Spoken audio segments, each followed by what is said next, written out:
Hello दोस्तों, स्वागत है आपका मेरे YouTube channel target with Neeraj पर। मैं आपके लिए लेकर आया हूँ भारतीय इतिहास के टॉप 30 क्वेश्चन जो आपके सभी परीक्षाओं में बहुत ही महत्वपूर्ण है। ये navy, air force, SSC, railway, police एवं आल एग्जाम के लिए बहुत ही महत्वपूर्ण है। तो मेरे यूट्यूब में बने रहने के लिए मेरे चैनल को सब्सक्राइब करें और अपने दोस्तों को ज़्यादा से ज़्यादा शेयर करें। तो चलते हैं अपने प्रश्नों पर। ये रहा फर्स्ट प्रश्न। फर्स्ट है, सांची किस कला व मूर्ति कला का निरूपण करता है? फर्स्ट ऑप्शन जैन, बौद्ध, मुस्लिम, ईसाई। इसका आपका करेक्ट आंसर है बी अर्थात बौद्ध। जो सांची है वो किस कला व मूर्ति का निरूपण करता है? तो आपका करता है कौन? बौद्ध का। किसका? बौद्ध का। नेक्स्ट क्वेश्चन दोस्तों चलते हैं। ये महावीर स्वामी का जन्म किस क्षत्रिय कुल में हुआ था? जो महावीर स्वामी का जन्म था वो शाक्य में हुआ था कि ज्ञात्रक में हुआ था कि सल्लास में कि लिच्छवी में? तो इसका सही जवाब है आपका आंसर बी अर्थात ज्ञात्रक। मतलब महावीर स्वामी का जन्म किस क्षत्रिय अर्थात ज्ञात्रक क्षत्रिय कुल में हुआ था। अगला क्वेश्चन चलते हैं दोस्तों। हर्यक वंश के किस शासक को कुड़ी कहा जाता था? बिंबिसार, अजातशत्रु, उदयन, इनमें से कोई नहीं। तो इसका सही ऑप्शन है आपका 3 का आंसर बी अजातशत्रु। हर्यक वंश के किस शासक को कुड़ी कहा जाता था? तो किसको कहा जाता था? अजातशत्रु को। अगला क्वेश्चन दोस्तों चलते हैं। पाली ग्रंथों में गांव के मुखिया को क्या कहा गया है? जो पाली ग्रंथों में मतलब गांव का मुखिया जो होता है उसे क्या कहा गया है? जो गांव का मुखिया है उसे क्या कहा गया है? फर्स्ट ऑप्शन ग्रामक, ग्रामपति, भोजक या ग्राम भोजक, ज्येष्ठक। तो इसका 4 का सही आंसर आपका हो जाएगा आंसर सी अर्थात भोजक या ग्राम भोजक कहा गया है पाली ग्रंथों में गांव के मुखिया को। किसको? मुखिया को। अगला क्वेश्चन है दोस्तों। ऋग्वेद में कितने सूक्त हैं? 1017, 1020, 1028, 1128। तो जो ऋग्वेद में कुल कितने सूक्त हैं आप लोगों ने पढ़ा भी होगा। तो इसका सही जवाब है दोस्तों 1028। मतलब answer C is right answer. Rigveda में कितने सूक्त हैं? 1028 मंडल हैं 10। अगला क्वेश्चन दोस्तों चलते हैं हम। भारत में सर्वप्रथम स्वर्ण मुद्राएं किसने चलाई? कुषाण ने, शक ने, इंडो बैक्ट्रियन ने, इनमें से कोई नहीं। तो जो भारत में सर्वप्रथम स्वर्ण मुद्राएं वो चलाई थी इंडो बैक्ट्रियन ने। ये आपका सही आंसर है। भारत में सर्वप्रथम स्वर्ण मुद्राएं इंडो बैक्ट्रियन ने चलाई थी। अगला क्वेश्चन चलते हैं दोस्तों। अशोक का समकालीन तुर्मय कहाँ का राजा था? मिस्र का, सीरिया का, कोरिंथ का, मैसिडोनिया का। तो जो 7 का सही जवाब होगा तो वो होगा आपका 7 का आंसर ए मिस्र का। जो अशोक का समकालीन तुर्मय मतलब कहाँ का था? वो था मिस्र का राजा था। अगला क्वेश्चन चलते हैं दोस्तों। कंड वंश का संस्थापक कौन था? जो कंड वंश का संस्थापक था वो कौन था? वासुदेव, देवभूत, सुशर्मा कि देवनारायण? तो 8 का आपका सही जवाब हो जाएगा आंसर ए अर्थात जो कंड वंश का संस्थापक था वो था वासुदेव। कौन था? वासुदेव। कंड वंश का संस्थापक कौन था?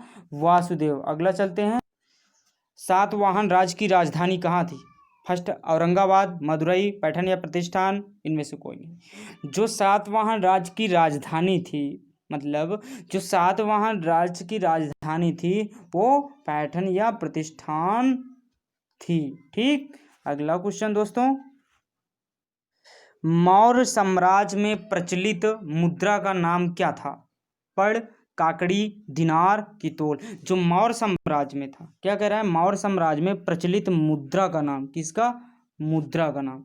तो आपका जो 10 का सही जवाब होगा तो आंसर क्या होगा? ए अर्थात पड़। क्या नाम था? पड़। ठीक, अगला क्वेश्चन चलते हैं दोस्तों।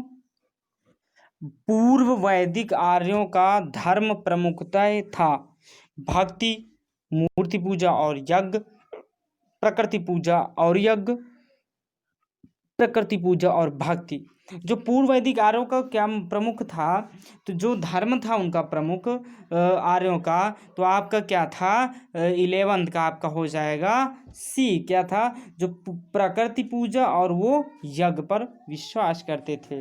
नेक्स्ट क्वेश्चन है आपका 16 महाजनपदों की सूची उपलब्ध है महाभारत में, संयुक्त निकाय में, छंदोक्त उपनिषद में कि अंगुत्तर निकाय में। जो मतलब 16 महाजनपदों की सूची किस में उपलब्ध है, बहुत ही इंपॉर्टेंट क्वेश्चन है ये आपका। तो इसका सही ऑप्शन हो जाएगा क्या, अंगुत्तर निकाय में। 16 महाजनपदों की सूची अंगुत्तर निकाय में उपलब्ध है। अगला क्वेश्चन चलते हैं दोस्तों। त्रिपिटक धर्म ग्रंथ है जैनों का कि बौद्धों का कि सिखों का कि हिंदुओं का। जो त्रिपिटक है ना, जो त्रिपिटक है तो आपका किसका है, बौद्धों का है ना। त्रिपिटक धर्म ग्रंथ किसका है, बौद्धों का। ठीक, ये भी इम्पॉर्टेंट है, पूछा जाता है। अगला क्वेश्चन दोस्तों, किस ऋषि के बारे में कहा जाता है कि उन्होंने दक्षिण भारत का आर्यकरण किया, उन्हें आर्य बनाया। विश्वामित्र, अगस्त्य, सांभर की वशिष्ठ। तो आपका 14 का सही जवाब हो जाएगा क्या, आंसर बी, अर्थात अगस्त्य। क्या, अगस्त्य, ये आंसर बी, इसका आंसर बी, अगस्त्य। ठीक, अगला क्वेश्चन चलते हैं।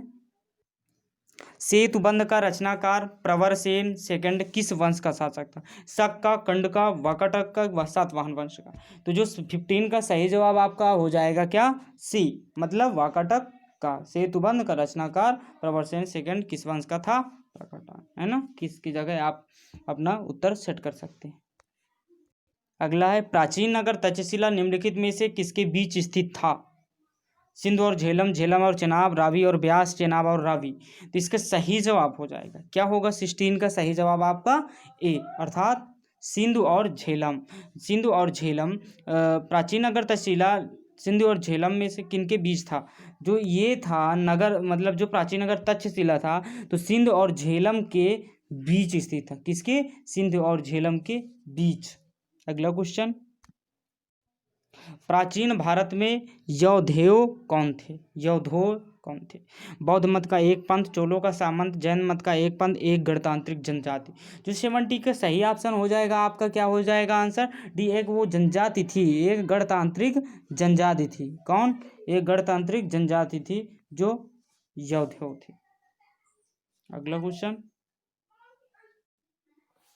किस चीनी यात्री को वर्तमान में शाक्य मुनि एवं यात्रियों में राजकुमार कहा जाता है। बहुत ही शानदार क्वेश्चन, ये क्वेश्चन जो है बहुत ही शानदार है ये, और यात्रियों के राजकुमार। तो जो किस चीनी यात्री को कह रहा है, तो आप जानते होंगे उसको, चीनी यात्री को, जो ह्वेनसांग था। क्या था, ह्वेनसांग। तो ह्वेनसांग एक चीनी यात्री था, उनको वर्तमान शाक्य मुनि और यात्रियों में राजकुमार ह्वेनसांग को कहा जाता है। अगला क्वेश्चन, पुंडवर्धन प्रांत कहाँ अवस्थित थी, उत्तर बंगाल में, असम में, उड़ीसा में, बिहार में।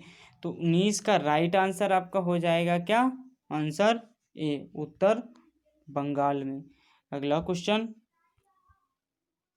सोने के सर्वाधिक सिक्के किस काल में जारी किए गए, कुषाण काल में, गुप्त काल में, मौर्य काल में, हिंद यवन काल में। तो इसका सही जवाब आपका क्या हो जाएगा, बी, इसका आंसर बी, जो गुप्त काल में, जो सोने के सर्वाधिक सिक्के थे वो आपके गुप्त काल में जारी किए गए। ठीक, अगला क्वेश्चन, गुप्त वंश का वह राजा कौन था जिसने हूणों को भारत पर आक्रमण करने से रोका, कुमारगुप्त, समुद्रगुप्त, स्कंदगुप्त, चंद्रगुप्त। तो इसका सही जवाब हो जाएगा 21 का आपका आंसर सी, क्या, सी, जो स्कंदगुप्त था वो मतलब गुप्त वंश का वह राजा था जिसने हूणों को भारत पर आक्रमण करने से रोका था। ठीक, अगला क्वेश्चन दोस्तों, निम्नलिखित में से किस अभिलेख में चंद्रगुप्त मौर्य और अशोक दोनों का उल्लेख किया गया है। ये जो अशोक के अभिलेख थे उन्हीं में बताना है कि किस अभिलेख में चंद्रगुप्त और मौर्य मतलब चंद्रगुप्त मौर्य और अशोक दोनों का उल्लेख किया गया है। तो अच्छा, अशोक का गिरनार अभिलेख, गौतमीपुत्र सातकर्णी का नासिक अभिलेख, स्कंदगुप्त का जूनागढ़ अभिलेख, महाक्षत्रप रुद्र दामन का जूनागढ़ अभिलेख। तो जो 22 का आपका सही जवाब हो जाएगा वो होगा महाक्षत्रप, क्या, महाक्षत्रप रुद्रदामन का जूनागढ़ अभिलेख। आंसर डी, क्या, आंसर डी। इसमें आपका चंद्रगुप्त मौर्य और अशोक दोनों का उल्लेख किया गया है, महाक्षत्रप रुद्रदामन का जूनागढ़ अभिलेख। ठीक, अगला क्वेश्चन, संगम काल में उरैयूर किस लिए विख्यात था? मसालों के व्यापार का महत्वपूर्ण केंद्र, कपास के व्यापार का महत्वपूर्ण केंद्र, विदेशी व्यापार का महत्वपूर्ण व्यापारिक केंद्र, आंतरिक व्यापार का महत्वपूर्ण केंद्र। तो इसका 23 का आपका सही आंसर हो जाएगा आंसर बी, जो कपास के व्यापार का महत्वपूर्ण केंद्र था। इसी को मतलब जो संगम काल में उरैयूर था वो काहे के लिए विख्यात था? कपास के व्यापार के महत्वपूर्ण केंद्र था, इसलिए वो विख्यात था। अगला क्वेश्चन, किसके शासनकाल में डायमेकस नामक राजदूत था? डायमेकस आप जानते होंगे, डायमेकस को चंद्रगुप्त मौर्य दिया है, बिंदुसार दिया है, अशोक दिया है और कनिष्क दिया है। चार में से आप जानते हैं एक ही ऑप्शन सही होता है, तो 24 का आपका सही आंसर हो जाएगा क्या? बिंदुसार, है ना। तो आप पढ़े भी होंगे इसको, बहुत ही अच्छा क्वेश्चन है, इंपॉर्टेंट भी है। कह रहा है किसके शासनकाल में डायमेकस नामक राजदूत आया था? तो जो डायमेकस राजदूत किसके शासनकाल में आया था? बिंदुसार के। ठीक, अगला क्वेश्चन चलते हैं, मौर्य काल में सीता से क्या तात्पर्य है? आप बताइए। एक देवी, एक धार्मिक संप्रदाय, राजकीय भूमि से प्राप्त आय की ऊसर भूमि। जो मौर्य काल में सीता से क्या तात्पर्य है? क्या, सीता से। ये इंपॉर्टेंट ऐसे क्वेश्चन आ जाते हैं कहीं कहीं, तो दिमाग फ्यूज कर देते हैं, है ना। तो जो 25 का सही आंसर हो जाएगा आपका, एक राजकीय भूमि से प्राप्त आय, है ना। मौर्य काल में जो सीता का तात्पर्य था हमारा, ये एक देवी नहीं था। ठीक, ये आप ज़्यादा से ज़्यादा लोग लगाए देंगे एक देवी थी सीता माता, वही, लेकिन वो नहीं था, ये था इसमें राजकीय भूमि से प्राप्त आय। ठीक, अगला क्वेश्चन चलते हैं, आर्यों के आर्कटिक होम सिद्धांत का पक्ष किसने लिया था? पार्जिटर, चित्तरंजन दास, जैकोबी, बाल गंगाधर तिलक। तो इसका सही जवाब हो जाएगा आपका 26 का आंसर डी, अर्थात बाल गंगाधर तिलक। क्या, बाल गंगाधर तिलक। आर्यों के आर्कटिक होम सिद्धांत का पक्ष किसने लिया था? बाल गंगाधर तिलक ने। अगला क्वेश्चन चलते हैं, नालंदा विश्वविद्यालय किसके लिए विश्वविख्यात है? बहुत ही शानदार क्वेश्चन, वेरी इंपॉर्टेंट भी क्वेश्चन। जो नालंदा विश्वविद्यालय है ना, किस लिए विश्व प्रसिद्ध था, है ना? चिकित्सा विज्ञान, तर्कशास्त्र, रसायन विज्ञान की बौद्ध धर्म दर्शन। जो नालंदा विश्वविद्यालय है तो आपका बौद्ध धर्म दर्शन के लिए विश्वविख्यात या विश्व प्रसिद्ध था। ठीक, इसको याद रखिएगा। अगला क्वेश्चन, मानव द्वारा सर्वप्रथम प्रयुक्त अनाज था ज्वार, बाजरा, गेहूं और जो चावल। आप जानते होंगे सब।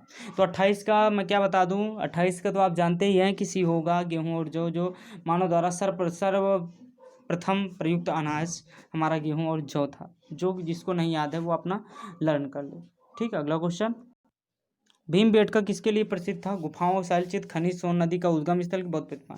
तो इसको जो भीमबेटका किसके लिए प्रसिद्ध था? तो 29 का आपका सही जवाब हो जाएगा आंसर, जो गुफाओं के शैलचित्र के लिए भीमबेटका प्रसिद्ध था। भीमबेटका काहे के लिए? गुफाओं के शैलचित्र के लिए, अर्थात ऑप्शन 29 का ए इज राइट आंसर। ठीक, अगला क्वेश्चन आपको लिए चलते हैं हम, लास्ट की पारी पर चल रहे हैं क्वेश्चन, मौखरी वंश की राजधानी कहाँ थी? थानेश्वर, कन्नौज, पुरुषपुर, इनमें से कोई नहीं। जो मौखरी वंश की राजधानी कहाँ थी, तो आप लोग इसको नहीं जानते होंगे, जानते भी होंगे, लेकिन ये इम्पॉर्टेंट है एक तौर पर। मौखरी वंश की राजधानी कहाँ थी? थानेश्वर, कन्नौज, पुरुषपुर, इनमें से कोई नहीं। तो आपका 30 का सही आंसर है आपका कन्नौज। जो मौखरी वंश की राजधानी थी वो कन्नौज थी। ठीक, मौखरी वंश की राजधानी। तो दोस्तों, अगर वीडियो मेरी पसंद आ रही हो तो दोस्तों लाइक कीजिए, अपने दोस्तों को ज़्यादा से ज़्यादा शेयर कीजिए, और अगर मेरे चैनल में फर्स्ट बार आए हों तो प्लीज़ सब्सक्राइब कीजिए ताकि पहली वीडियो आपके पास पहुंच जाए। अगला क्वेश्चन चलते हैं आपके लिए, ये रहा आपके लिए है। ऋग्वेद के किस मंडल में सूर्य देवता सावित्री को समर्पित प्रसिद्ध गायत्री मंत्र का उल्लेख किए? ये आपको क्वेश्चन का आंसर कमेंट बॉक्स में देना। किसमें? कमेंट बॉक्स में इसको आंसर दीजिए। और अगर आप मेरे चैनल में फर्स्ट बार हैं तो मैं बता दिया हूँ कि लाइक करें और शेयर करें। लाइक करना ना भूलें। अगर आपके लिए हो तो लाइक कीजिएगा, अगर ना हो तो आप स्किप करके मत देखिएगा, अगर पढ़ने वाले विद्यार्थी हों। ठीक है, all the best, thank for watching. जय हिंद, जय भारत।